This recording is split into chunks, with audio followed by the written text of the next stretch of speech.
Fala pessoal, bem-vindos aí à nossa primeira aula do nosso curso Cripto do Zero, aula 1, módulo 1.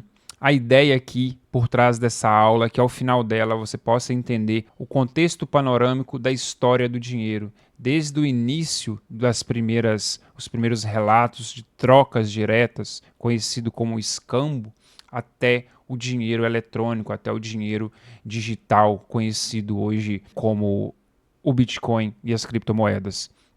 Então nós vamos entrar também em alguns pontos históricos que marcaram essa evolução. Vocês vão ver que, claro, aqui de modo resumido, né, bem resumido, essa evolução ela é natural e está evoluindo como o significado do dinheiro. E nós vamos entrar também no contexto técnico, entendendo um pouco do que é a inflação e o real impacto da inflação na economia dos países, tá? Então, nós começamos aqui pelo escambo, adotado pelos fenícios em 6.000 anos antes de Cristo. O escambo a gente pode ter como significado aí as trocas diretas, né? Essas trocas diretas, ambas as partes precisavam querer o que a outra tem a oferecer.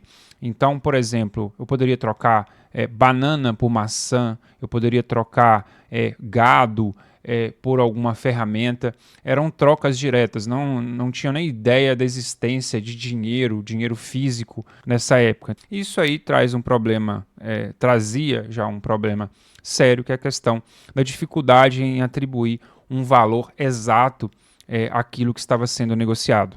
Funciona bem em pequenas comunidades e havia uma falta de visibilidade, uma dificuldade em particionar um pagamento. É levemente parecido com as permutas, com permutas feitas hoje em dia, na atualidade. Porém, a permuta ela é mais oficializada, ela é mais direta. Aqui, o nome escambo ele é um contexto histórico mesmo, para trazer o significado das primeiras trocas diretas feitas.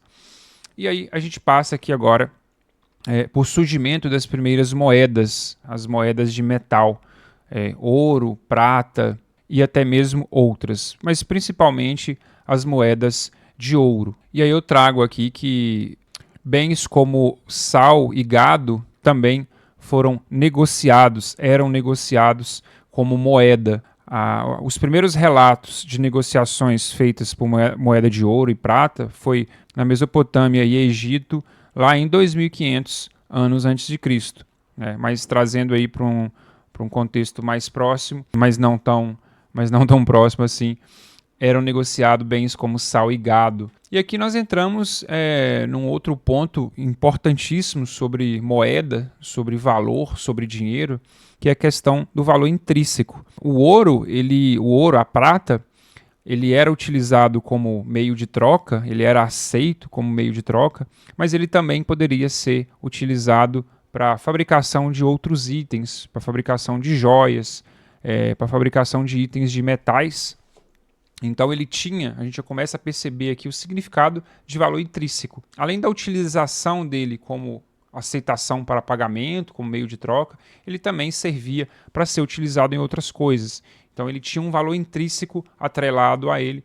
E aí é o caso também dos bens, né, que eram negociados como moeda, como o sal e o gado. Se a pessoa não quisesse aceitar ali a sua moeda, o seu saldo que você tinha em sal ou gado, você poderia usar o sal para preservar um alimento e usar o gado até mesmo para se alimentar. Então aqui é um outro ponto que é o significado do valor intrínseco. Após ter surgido aí as primeiras moedas, né, as moedas de metal, o ouro e a prata, foi mais fácil transportar e armazenar, trazendo também maior durabilidade e resistência ao desgaste, comparado ao escambo, aos itens do escambo e comparado também ao sal e o gado, né?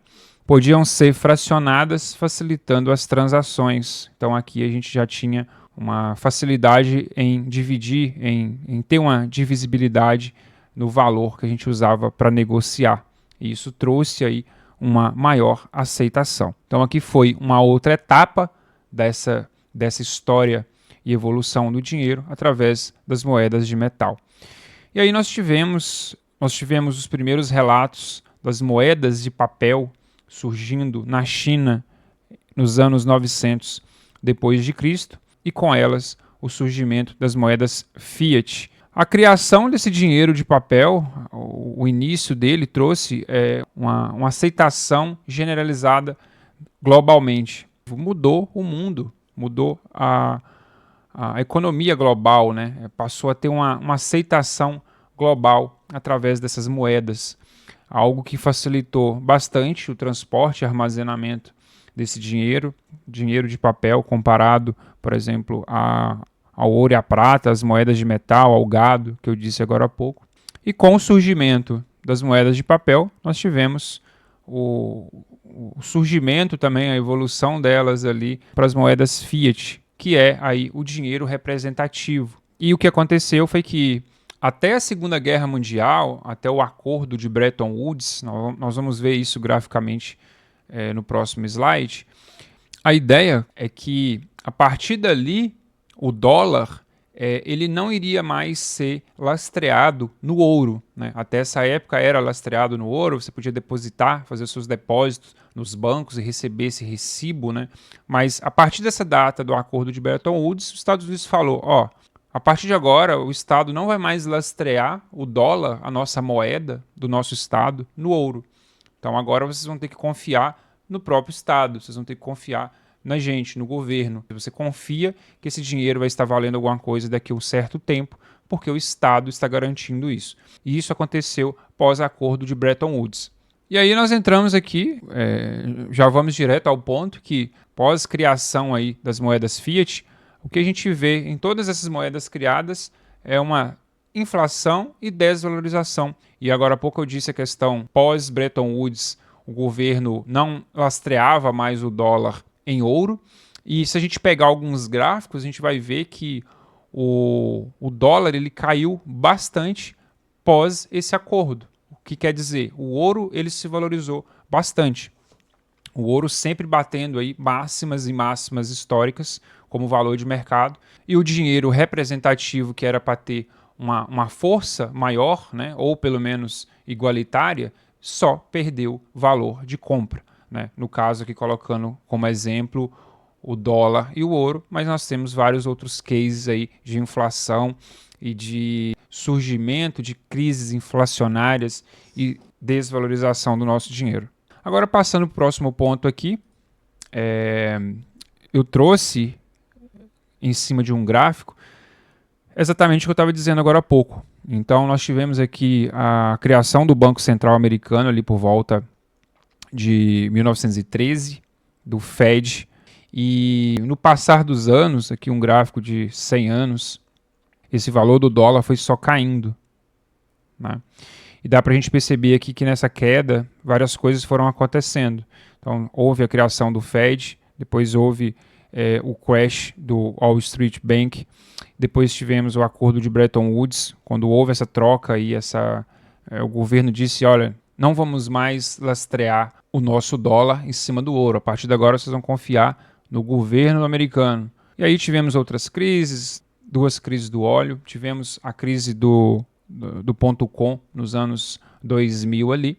E dá para a gente perceber que no longo dos anos e no longo das crises acontecendo, o governo ele imprime mais dinheiro. Esse gráfico aqui da direita, esse gráfico aqui, esse outro gráfico aqui exemplifica isso, que nós temos em números até a reserva de dólar no mercado, até 7,5 trilhões de dólares existente no mercado, e aqui os anos de 2007 a 2021, e esse gráfico mostra o quantitative easing, que significa as políticas de incentivo fiscal, em outras palavras, o governo imprimindo dinheiro na economia, soltando mais dinheiro na economia.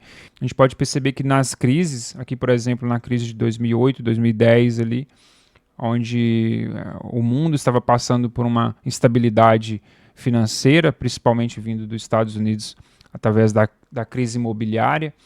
Então dá para a gente ver a quantidade de dinheiro que foi impresso, a quantidade de dólar que foi impresso nessa época, depois em outras crises, e trazendo para mais recente a crise do Covid, né, a pandemia, e o quanto de dólar foi impresso nessa época, né, ali em 2020. O que acontece é que mais de 1/3 de todos os dólares em circulação até então foi impresso nesse período ali de 2 anos na pandemia, para vocês entenderem assim, o impacto e como que o quantitative easing, a política de ajuda fiscal, impacta no cenário econômico. Então, a cada crise que acontece, o governo imprime mais dinheiro entra em circulação no mercado, causando uma perca do poder de compra, no caso aqui do dólar, na perca do poder de compra da moeda fiat, do dinheiro fundiciário, do dinheiro lastreado, a confiança que as pessoas têm ao governo. Essa parte em rosa aqui nesses períodos são os períodos de recessão. Então nós tivemos nesses 100 anos aí vários períodos de recessão no governo americano. Período de recessão são momentos da economia onde nada está positivo, nenhum número, desemprego, inflação, todos os números estão negativos. Tivemos vários deles aqui também ilustrando nesse gráfico. A questão principal aqui é entender que quanto maior a crise, maior a injeção de dinheiro, de liquidez artificial criada ali vai entrar no mercado. E com o tempo, esse impacto vai acontecer na sociedade através da inflação, que é a perca do poder de compra ao longo do tempo, causada pelo aumento da quantidade de dinheiro em circulação ou desequilíbrios econômicos. É exatamente o que eu disse aqui no gráfico anterior.